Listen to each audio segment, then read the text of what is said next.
Course Urdu 25वां दिन सलाहियत या तसव्वुरात कहानी। और मालूम करें असातिज़ा या वालिदैन दर्ज झेल सरगर्मी से मुतालिक गुफ्तगू करें और तलबा को कहानी सुनाए। सुनी हुई कहानी को दोहराए। है ना, यहाँ पर आपको क्या करना है, कहानी सुनना है। पहले आपको कहानी के बारे में सब बताया जाएगा, उसके बारे में आपसे बातचीत की जाएगी और फिर कहानी को सुनाया जाएगा। आपको कहानी सुननी है गौर से और फिर उसी कहानी को आपको क्या करना है, दोहराना है। आओ अहलियत पैदा करें। सरगर्मी, कहानी को गौर से सुनो और सुनी हुई कहानी को अपने अल्फाज में दोहराओ।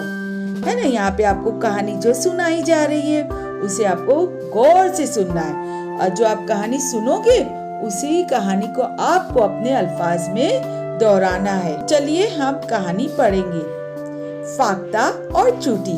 है ना, ये कहानी फाख्ता और चूटी पर मबनी है। तो चलिए हम कहानी पढ़े, आप गौर से सुनिए और उसे अपने अल्फाज में दोहराकर रिकॉर्डिंग अपनी टीचर को सेंड करेंगे।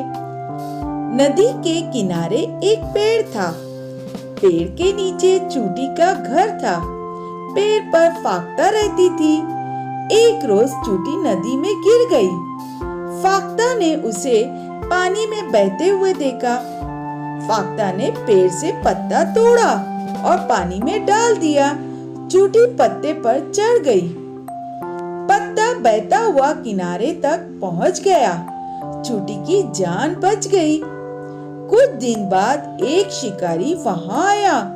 उसने फाख्ता को देखा और अपनी बंदूक से फाख्ता पर निशाना लगाया।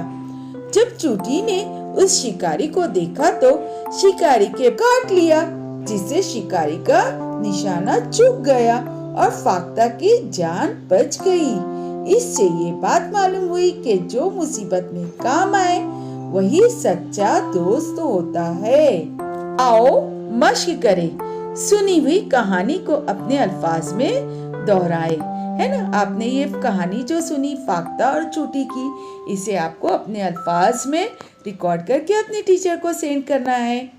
आओ तखय्युलाती बने चैलेंज। अपने वालिदैन से कोई कहानी सुनिए और अपने दोस्तों उस्ताद को सुनाइए। है ना, अगर आपने कोई कहानी अपने वालिदैन यानी अम्मी अब्बू से सुनी होगी या घर के किसी फर्द से सुनी होगी जो आपको अच्छी तरह से याद होगी, तो आप उसकी रिकॉर्डिंग भी अपने टीचर को सेंड कर सकते हैं।